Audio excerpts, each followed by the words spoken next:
Je ne sais pas pourquoi, mais en voyant la couverture du premier livre, je me dis, ça ne doit pas être une comédie. Ça dépend, ça dépend. Alors, écoutez le noir. Alors, Écoutez le noir, c'est un recueil de nouvelles écrites par des auteurs de polar sur une thématique bien précise, sur l'audition. Donc chacun se l'a approprié comme il en a eu envie. Tout ça a été fait sous la direction éditoriale de Yvan Faute, qui est un blogueur alsacien, entre autres. Et il a réuni 13 auteurs pour 11 nouvelles, et qui sont tous les plus prenantes les unes que les autres.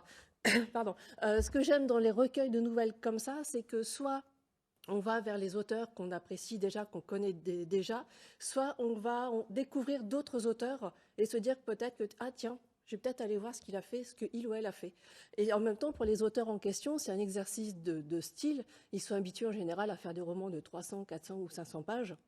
Là, ils ont 30 pages environ pour nous happer et pour nous faire une fin correcte. Parce qu'une nouvelle de polar avec une fin qui n'est pas terrible, c'est une nouvelle qui est morte, si je peux me permettre. Oui, c'est pas du teasing, quoi. On nous donne pas un extrait, ah non, c'est ensuite pas un faut lire le extrait, livre. non, non, du tout. Et là, moi, je sais que j'ai accroché sur toutes les nouvelles en question. Ça reflète la personnalité aussi de chacun. Et j'ai trouvé ça franchement bien fait. Alors moi, j'ai tendance à lire de façon un petit peu à la suite. Voilà, j'ai commencé par Barbara Abel, Camus et ainsi de suite. D'autres lecteurs ou lectrices vont piocher. Voilà, je suis fan de Nicolas Lebel, je vais commencer par sa nouvelle. Et après, je vais regarder un petit peu les autres et ainsi de suite.